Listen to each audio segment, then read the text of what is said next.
오늘은 최면에 잘 걸리는 사람들의 10가지 특징에 대해서 알아보겠습니다.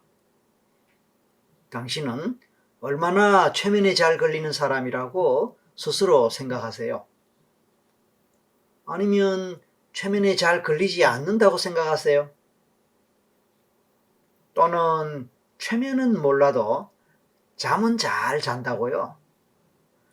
사실 최면에 잘 걸리는 사람이 부럽다면 어쩌면 당신은 최면에 잘 걸리지 않는 사람일지도 모릅니다. 상담실을 찾아오시는 많은 분들 중에는 자신이 최면에 잘 걸리지 않으면 어떻게 하나 하는 막연한 걱정을 안고 오는 분들이 많습니다. 그래서 오늘은 그런 문제와 관련해서 확실하게 설명을 드리겠습니다. 사실 최면에 걸리지 않는 사람은 없습니다. 다만 최면에 걸릴 수 있는 조건을 갖추지 않거나 최면에 걸릴 수 없는 상태에 있는 사람이 있을 뿐입니다.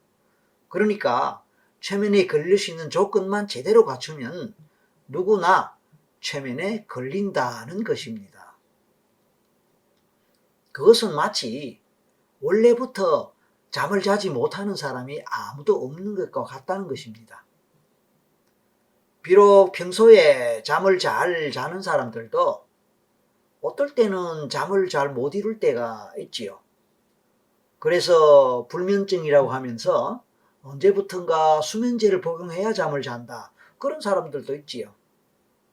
그 경우에 그 사람은 원래 불면증 환자는 아니라는 것입니다. 아무리 심한 불면증 환자를 하더라도 아기 때부터 원래부터 잠을 못 자지는 않았을 것입니다. 어릴 때와 성장하는 동안에는 잠을 잘 자왔을 것입니다. 그러다가 언제부턴가 트라우마와 같은 문제를 경험하거나 특히 심한 스트레스를 받고 긴장할 일이 많다 보면 잠이 잘 안 오고 잠을 못 자는 상황이 계속되었을 수 있습니다.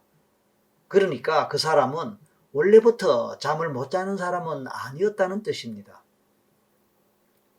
수면에서 수면을 방해하는 조건들도 있고 수면이 잘 되게 도와주는 조건들도 있듯이 최면에서도 마찬가지입니다. 최면을 방해하는 특성이나 조건들도 있으며 최면에 도움되는 특성이나 조건들도 있습니다. 그렇기에 어떤 상황에서 어떤 조건들을 더 많이 갖추고 있느냐에 따라 전체적으로 최면이 잘 걸리는 사람이 있습니다. 하지만 그런 사람들이라 하더라도 최면을 방해하는 상황이나 조건에 처하게 되면 의외로 최면이 잘 안 될 수도 있다는 것입니다. 그래서 최면이 잘 될 수 있는 조건, 최면이 안 되게 하는 조건이 어떤 것인지를 알고 참고하면 최면을 하는데 도움이 되지 않을까요? 그래요. 그렇다면 어떤 사람이 최면에 잘 걸릴까요? 궁금하시죠? 예. 이런 사람들은 최면에 아주 잘 걸립니다. 지금부터 알려드리겠습니다. 첫째는 집중력이 높은 사람입니다. 일반적으로 집중력이 높고 집중력을 잘 발휘하는 사람은 최면 유도 시에 집중력을 발휘하여 최면가가 이끄는 대로 잘 따라갈 수 있고 또 그가 주는 암시에도 잘 따릅니다. 집중력이 높으면 쉽게 이완이 되어 휴식 모드로 잘 들어갑니다. 그래서 몸이 느슨하고 편안하게 풀리고 마음도 느긋한 상태가 될 수 있습니다. 그래서 자연스레 최면으로 연결될 수 있습니다.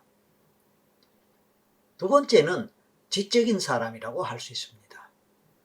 지적인 능력이나 지성은 최면과 관련이 깊습니다.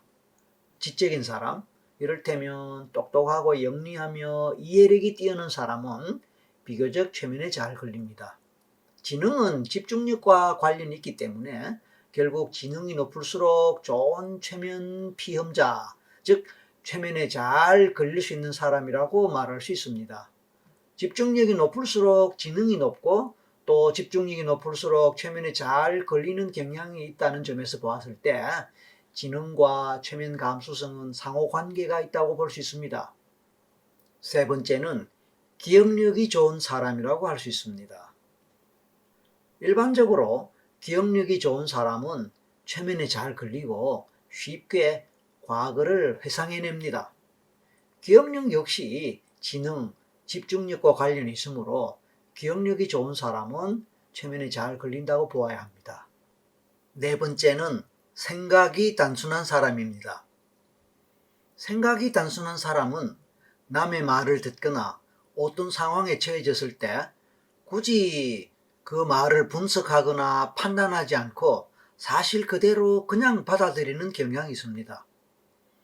이런 사람은 최면가의 지시나 암시를 들을 때도 분석하거나 평가하지 않고 있는 그대로 그냥 단순하게 받아들이므로 최면에 잘 걸립니다. 단순하다는 의미는 순수하여 의심을 하지 않고 그냥 있는 그대로 받아들인다는 뜻입니다. 다섯 번째는 상상력이 풍부한 사람입니다. 상상력은 최면 경험의 필수적인 요소입니다. 경우에 따라 비현실적인 것이라 하더라도 무엇을 상상한다는 것은 마음속에서 어떤 생각이나 감정을 자유롭게 떠올리고 그려볼 수 있는 것을 말합니다. 여섯 번째는 감정 표현을 잘 하는 사람입니다. 사람은 누구나 감정을 느끼고 경험합니다. 그러나 감정을 느끼는 것과 그것을 각성하고 표현하는 것은 다릅니다. 감정을 잘 느낀다는 것은 어떤 논리적이거나 현실적인 생각이나 의심 같은 것을 하지 않고 있는 그대로를 가식 없이 받아들일 수 있는 순수성과도 관련이 클 것입니다. 어쨌든 실제로 누구나 감정을 느낄 수는 있지만 그것을 얼마나 제대로 각성하고 또 표현할 수 있느냐 하는 것은 사람에 따라 차이가 있다는 점도 이해해야 할 것입니다. 일곱 번째는 나이가 어린 아이나 청소년들이 최면에 잘 걸립니다. 나이가 어릴수록 심성과 영혼이 맑고 순수하기 때문일 것입니다. 그래서 성장하고 어른이 되면 머리가 굳어지고 생각이 많아지고 아집이 세어지면서 순수성이 없어진다는 말을 하게 됩니다. 아이들은 감수성이 예민하고 상상력이 풍부하기에 최면에 적합합니다. 그러나 나이가 너무 어린 경우에는 지적인 능력이 부족하여 말을 잘 못 알아듣거나 의사소통이 잘 되지 않을 수 있기에 최면에 부적합할 수 있습니다.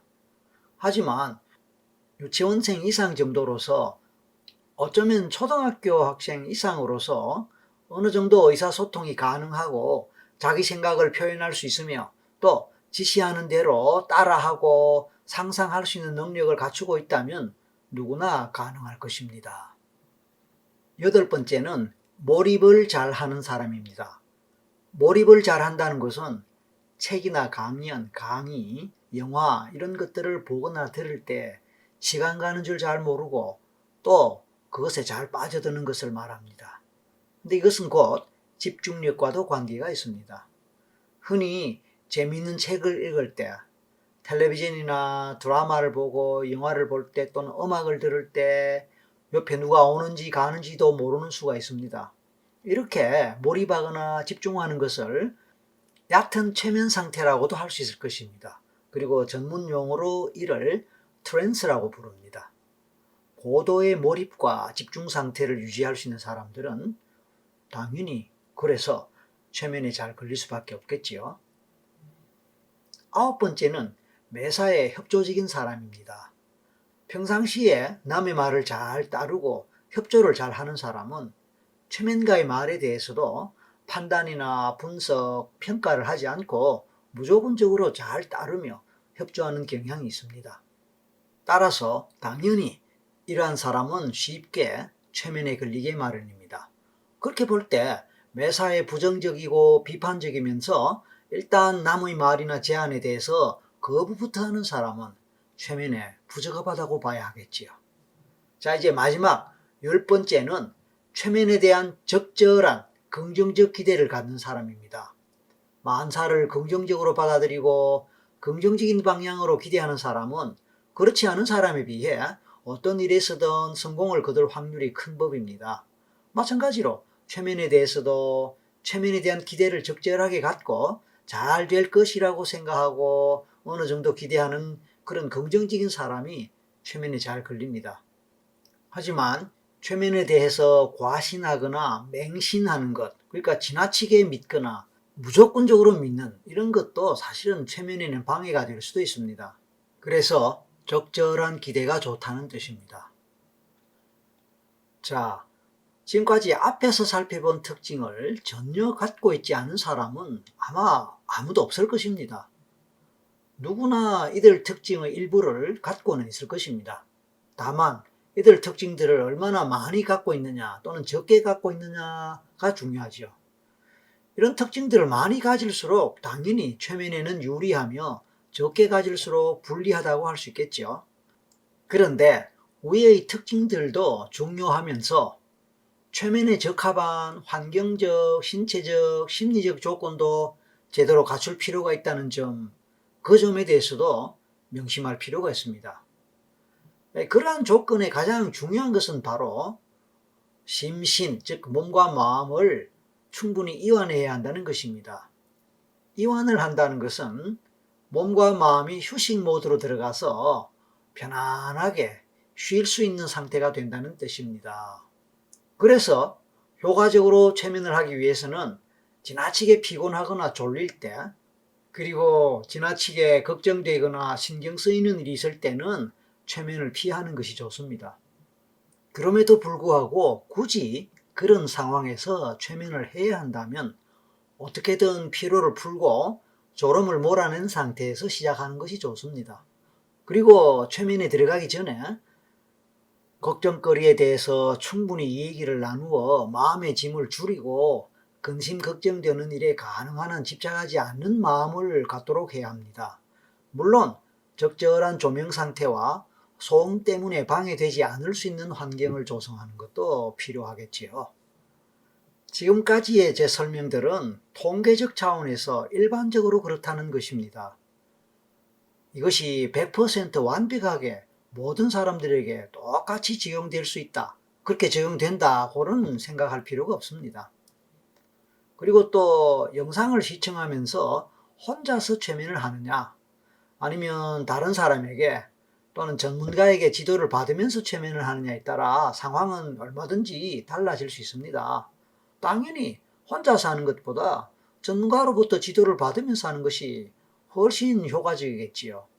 그래서 혼자서 해봐도 잘 안 된다, 최면이 아예 되지 않더라 라고 하는 사람들이라도 저와 같은 전문가에게 찾아와서 전문가와 함께 하게 되면 성공률이 압도적으로 높아지게 되는 것입니다.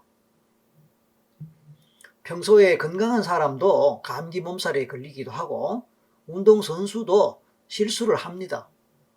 그래서 금메달감의 선수가 예선전에서 탈락하기도 하지만 우승 확률이 가장 낮았던 선수나 팀이 오히려 우승하고 금메달을 따는 수도 얼마든지 있지 않습니까?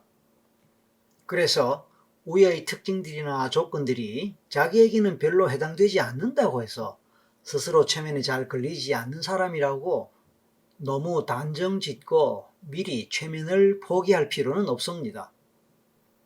오히려 불리한 특징이나 조건을 갖고 있다 하더라도 그런 조건을 충족시킬 수 있도록 노력한다면 효과를 볼 수도 있습니다. 그리고 또 최면이 잘 걸리지 않는다고 생각된다면 최면 연습이 필요할 수도 있습니다. 그리고 최면에서는 상상력이 중요하기에 상상력을 키우는 연습을 많이 하는 것도 크게 도움됩니다. 세상에 상상력이 없는 사람이 없기 때문에 그런 연습은 누구나 할 수 있을 것입니다. 그리고 상상도 시각적으로 될 수도 있고 청각적으로 될 수도 있습니다. 경우에 따라서는 촉각적, 후각적, 미각적으로도 될 수 있습니다. 그리고 또 경우에 따라서는 막연한 생각으로 될 수도 있습니다. 아무튼 이 모든 것은 개인차가 있으므로 그런 개인차에 대해서 이해하시는 것도 좋습니다. 자, 여러분, 지금까지 저의 말씀이 도움이 되셨나요? 도움이 되셨다면 좋아요, 구독하기 잊지 마시고 또 알림 설정 꼭 해주시고, 아, 나는 안 되는구나 싶은 분들은 좌절하지 마시고 연습하세요. 저희 설기문 채널에는 최면에 잘 들 수 있는, 또 그렇게 하도록 돕는 다양한 동영상이 준비되어 있으니 그런 것을 참고하시고 연습을 통해 여러분의 뜻을 이루시기 바랍니다. 감사합니다. 화이팅!